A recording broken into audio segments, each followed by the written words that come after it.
Vamos falar agora do projeto Cova Medida, que está sendo lançado hoje pela Repórter Brasil e traz nomes, rostos e a história das vítimas da violência no campo. E revela também como a impunidade tem estimulado o assassinato de indígenas sem terras e ambientalistas. E especialmente como tudo isso se desenhou no primeiro ano do governo Jair Bolsonaro.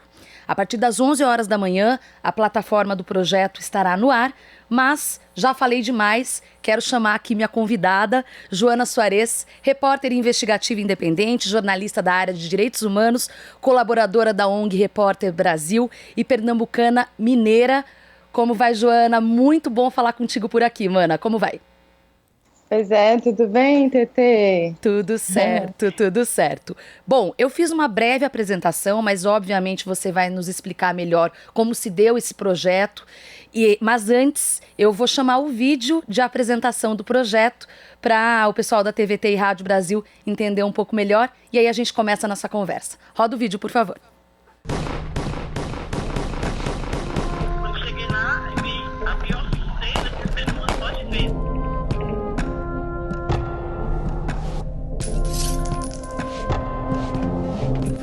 Nós não queremos essa violência. Nós queremos apenas demarcação de terra. Eu não sabia qual era o tamanho da dor de perder alguém que a gente ama.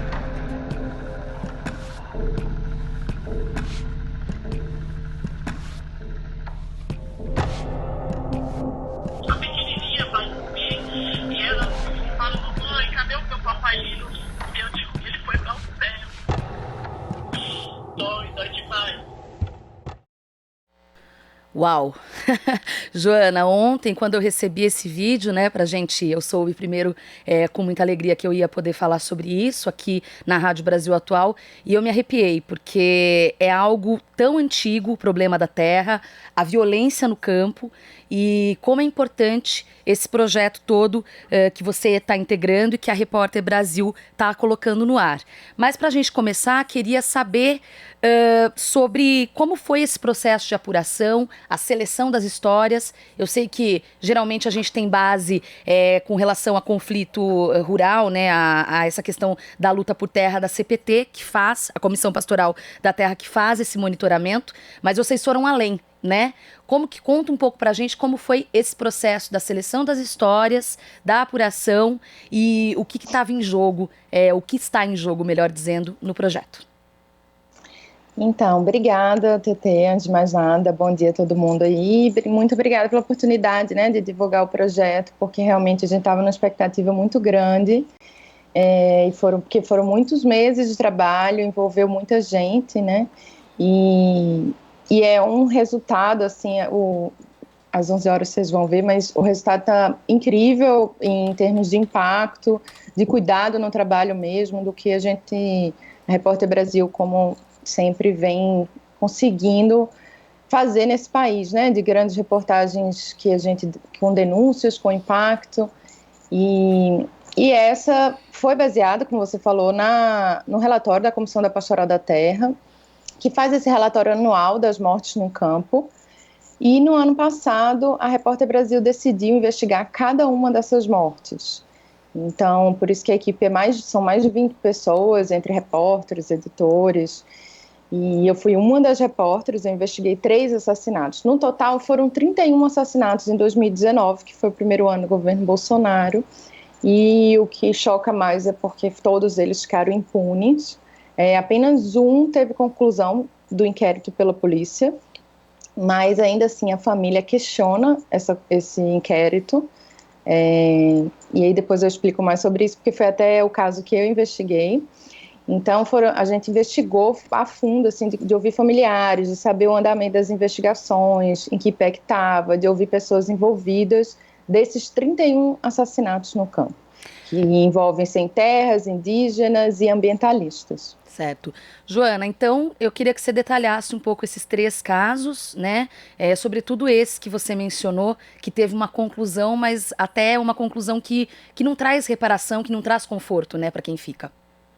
Exatamente. E, na verdade, hoje tá fazendo 2 anos da morte de Rosane Santiago, que foi esse caso especificamente, que é inclusive mineira, mas ela morreu na Bahia, ela defendia, tinha uma defesa ambiental grande na Bahia, e foi aniversário dela também essa semana, então, assim, o especial estreia nesse momento, e que a família dela tinha até me procurado, porque eu entrevistei eles no fim do ano passado e comecei a apurar as investigações.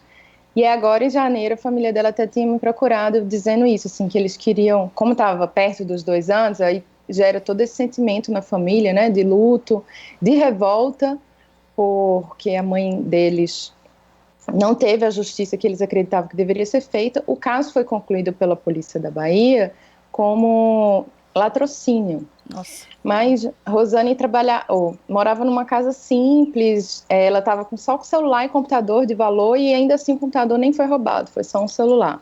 Mas um rapaz se entregou, confessou o crime, e dizendo que tinha sido para roubar, para drogas, enfim. E eles têm certeza, os filhos, que não, questionou isso formalmente a polícia, mas o inquérito foi concluído dessa forma. E os filhos sabem da luta da mãe, né? Sabem que descobriram depois que ela estava sendo ameaçada, tinham encontrado com ela no Natal, sentiram ela muito nervosa, mas não sabiam o que era. E perceberam depois da morte, depois ficaram sabendo das ameaças que ela vinha recebendo, que ela já tinha feito denúncia. Enfim, e eu tentei investigar a região lá onde ela mora, onde ocorreu o crime, né, no litoral sul da Bahia, em Nova Viçosa, e sim, muito difícil a investigação, sabe, Tetê, tu que também já apurou muitas reportagens assim, sabe o quanto que ainda difícil que as pessoas falassem, as pessoas com muito medo, ninguém queria se comprometer, ninguém queria falar. Então, para mim, ficou a sensação de que o silenciamento de Rosane funcionou ali, sabe? Sim, sim. Porque ninguém estava mais querendo falar sobre nada desse crime e a luta dela se encerrou, o que é mais triste, né, assim. Porque além de a gente ter ambientalistas, pessoas que estão defendendo a nossa terra, nosso meio ambiente no Brasil, essas pessoas são silenciadas e as lutas também, né? Porque é o que você falou, né? São vários apagamentos, né? O apagamento da história, o fato de, em muitos casos, isso ser mais um número, né? Então, isso que eu achei muito potente, particularmente da série, né? Tô super ansiosa para poder ler a partir das 11 horas da manhã, mas é isso, esses apagamentos dessa violência do campo que também opera, de alguma forma, com alguma anuência do Estado, né? Porque tanto no sistema de justiça, porque às vezes a justiça não é justa, né? Como até na participação de agentes públicos, né, Joana? Eu não sei se nos casos que vocês apuraram, que você apurou desses 3, há indícios ou envolvimento de agentes públicos, mas a gente sabe um caso emblemático que a gente até falou bastante aqui por causa da prisão do Vargas, do advogado do Pará, é a chacina de Pau d'Arco, que havia envolvimento da pistolagem do Pará com policiais, civis, militares, enfim. Milícias, né? A gente fala tanto da milícia do Rio de Janeiro, mas esse tipo de organização do conluio, de certa forma, desses agentes de Estado acaba acontecendo também nos conflitos agrários, nos conflitos de terra. Teve esse indício? Tem alguma nas apurações que você fez nesse sentido? Então, nos casos que eu apurei, um deles no Maranhão, do Francisco, no interior do Maranhão, em Zé Doca, que chama a cidade.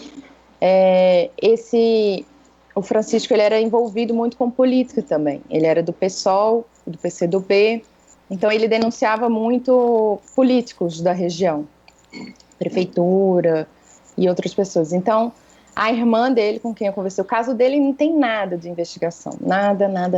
Eu não consigo, assim, não avançou em nada, ainda na fase policial. E foi em 2019, acho que é importante dizer, é isso?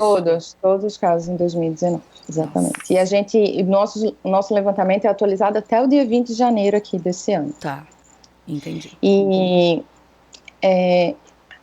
a irmã dele, lá de Francisco Zedoca, até fala isso, né, que me impacta assim, Francisco morreu pela boca, porque ele falava tudo, ele denunciava tudo, e a gente vivia dizendo para ele que ele tinha que fechar a boca, então ele falou que matou minha irmã foi a língua. E é isso, assim, não dá para, obviamente, assim, as investigações não avançaram, a gente não sabe quem de fato tem envolvimento nesse crime. Certo. Mas existe esse indício. E o outro caso que eu apurei foi em Pernambuco, do Luciano, que era um trabalhador sem terra, que para mim foi o caso que mais me impactou, porque eu conversei com a mulher dele, que ficou com 3 crianças pequenas, sozinha, passando muita dificuldade financeira, porque tem isso, né, de ter, assim, os órfãos que ficam, a família que fica em dificuldade, que além de silenciar uma causa, silenciar uma pessoa, uma vida, você ainda afeta toda uma família. E no caso do Luciano, ele tinha muitas pessoas que o seguiam, ele era um líder muito querido no movimento Sem Terra, no interior de Pernambuco, e ele ficou 9 anos preso por um crime que ele não cometeu, e ele foi solto, inocentado, depois de 9 anos de prisão. Então a mulher dele até fala assim, ele não viu meu filho mais velho crescer, nosso filho mais velho crescer, e eu achei que quando ele saísse da prisão, finalmente ele ia poder ver as 2 meninas pequenas crescendo, e nem passaram 2 anos, ele foi assassinado. E o crime dele também não avançou nas investigações. Ele foi preso por um crime que ele não cometeu imediatamente, né? Foi num conflito agrário que teve quando ele estava no acampamento sem terra. Entendi. Mas da morte dele, ninguém foi preso, não teve investigação, então a mulher dele chora muito ao telefone quando fala comigo, e ela continua muito amedrontada, porque tem isso, né, a ameaça continua, né, assim, para silenciar também os familiares, e ela está com filhas pequenas que estão sempre chamando pelo pai, sem entender, e assim, ela tendo que explicar para as filhas o que aconteceu com o pai, mas ela sabe o tanto que a Luciano representava ali, a luta dele era pelos pobres, ela diz isso, né, que era por um pedaço de terra.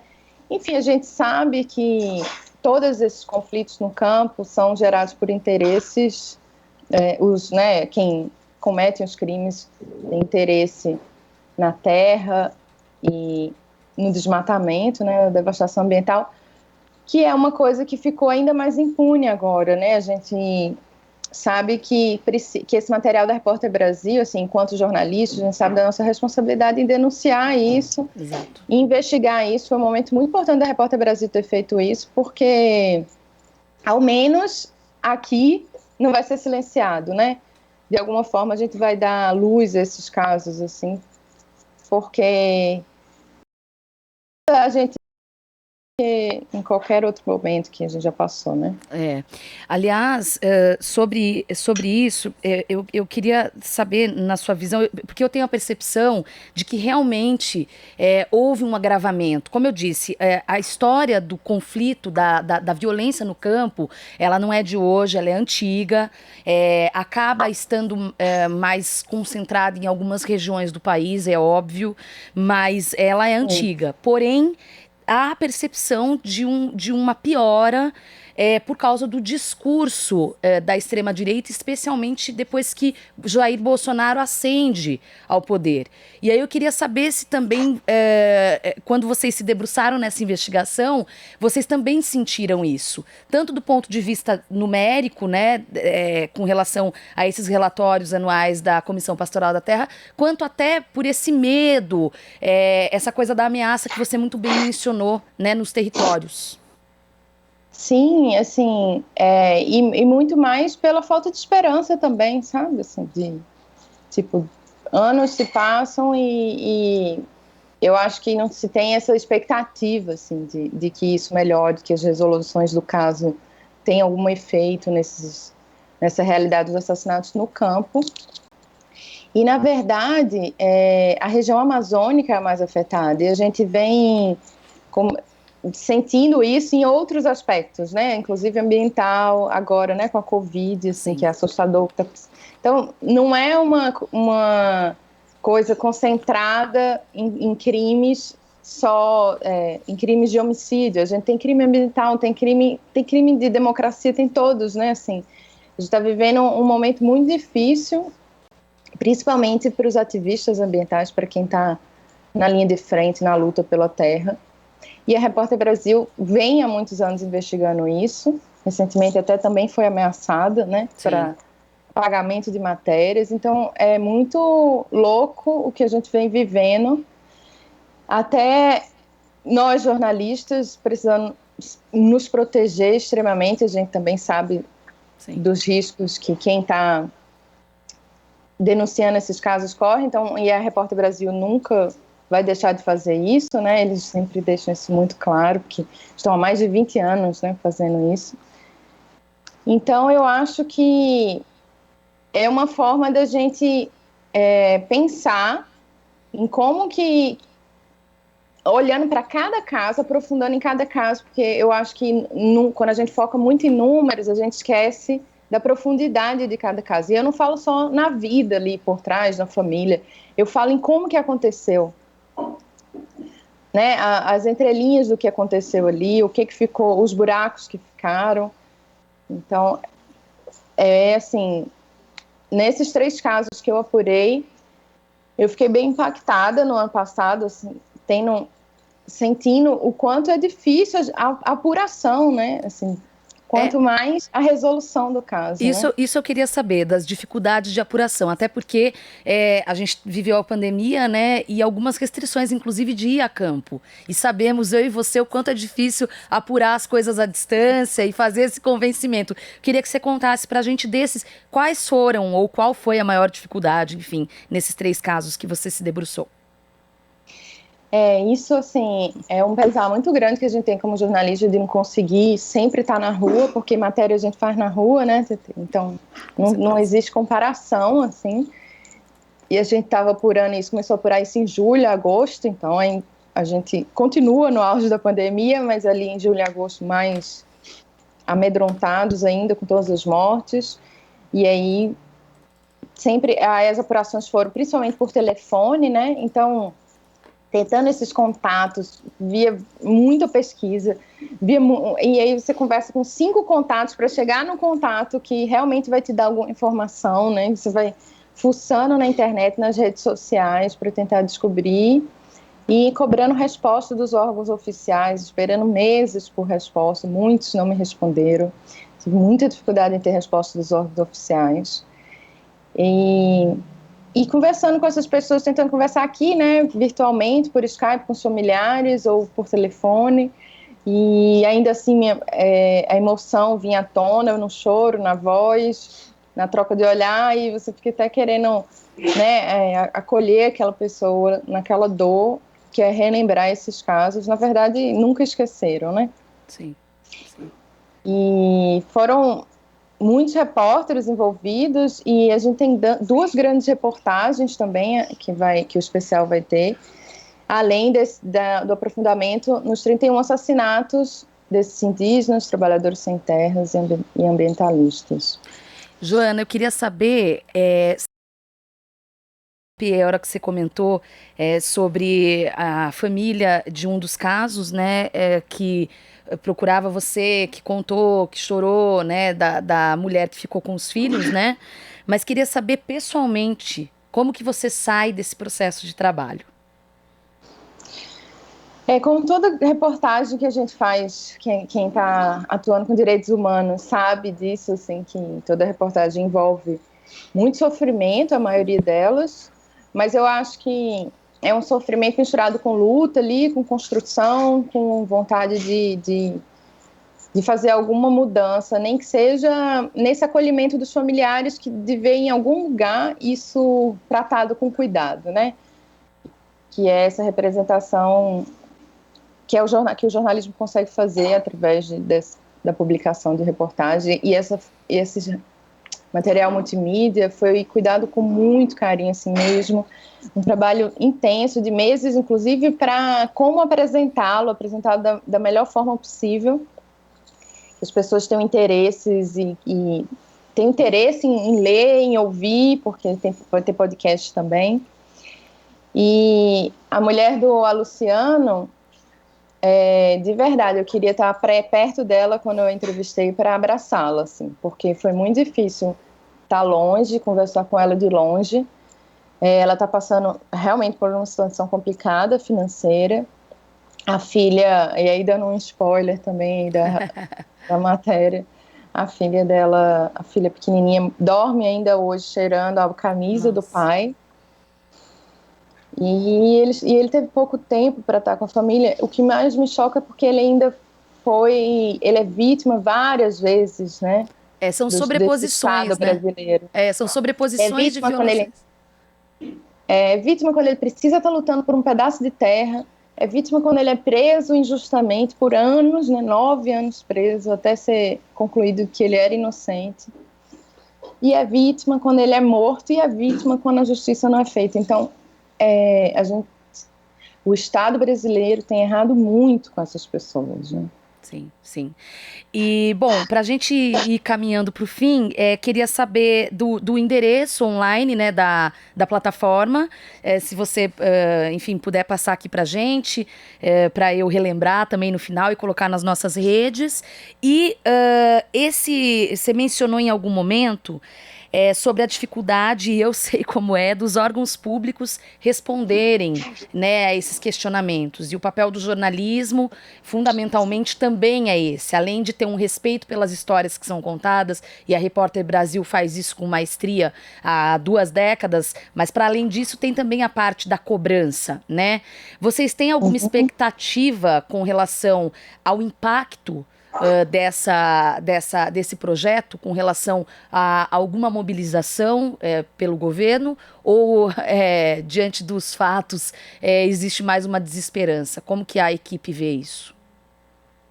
Com certeza, assim, eu acho que tudo que a Repórter Brasil faz, ela espera que em alguma medida impacte o que está sendo dito ali. Já impactou várias vezes em várias reportagens, teve retornos tanto de mudança política como de alguma investigação iniciada pelo Ministério Público, né, oficialmente. Então, eu acho que o especial chama Cova Medida, né? Tá. Então, que é até uma relação com João Cabral de Melo Neto, conterrâneo. Uhum. Que é isso, né? Eu acho que o impacto pode ser, inclusive, em olhar porque envolve fazendeiros, capatazes, grileiros, madeireiros e políticos locais, como eu falei do caso do Maranhão, mas envolve a terra, o meio ambiente. Então, se ao menos as lutas são vistas, as lutas dessas pessoas na terra puderem ser vistas de uma outra forma pela nossa sociedade, a cobrança surge de alguma forma pelas pessoas que se impactam por esse projeto, já é um retorno enorme, assim, para a Repórter Brasil. E eu acho que, principalmente, o investimento, né, nessas investigações. A gente não pode aceitar que as pessoas morram no campo, lutando por alguma causa ambiental ou social, e não se tenha retorno, não se tenha nada, né? Então, de alguma forma, aí, o podcast, a gente vai contar os bastidores depois, então as pessoas vão se envolver para além do que está sendo dito ali, mas se envolver na produção mesmo desse material, assim, de entender como que ele foi construído a muitas mãos e há muita vontade de que esse impacto aconteça. Muito bom. Bom, repórterbrasil.org.br e aí pela Repórter Brasil, obviamente, há o acesso à plataforma, é isso? Isso, Cova Medida. Cova Medida. Vai ser um hot site, tá bem bonito, viu, TT, assim. E é isso, a forma como as coisas são apresentadas, né, porque é muito texto, é muita informação, então ele está sendo apresentado de uma forma bem dinâmica, interativa, então acho que as pessoas vão conseguir se envolver ali, se interessar, tomara. Com certeza, não tenho dúvida, o tema é da máxima urgência e é isso, né? É importante ter o hot site porque dá para ir fazendo em doses homeopáticas, né? Lê uma história hoje, a outra amanhã, escuta um podcast e é isso aí. Joana Soares, muito obrigada. Joana, que é repórter investigativa independente, participou, compõe esse grupo, essa equipe da Repórter Brasil, envolvida diretamente no Cova Medida, jornalista da área de direitos humanos, pernambucana mineira, uma das grandes repórteres da minha geração. Muito obrigada, Joana, pela participação aqui na rádio. Eu que agradeço com esse elogio final aí, ganhei o dia. Obrigada, TT. E até uma próxima. Assistam aí, vejam tudo, o material. Até mais. Até mais. Beijo. Tchau. Você está ouvindo Jornal Brasil Atual. As notícias que os outros não dão.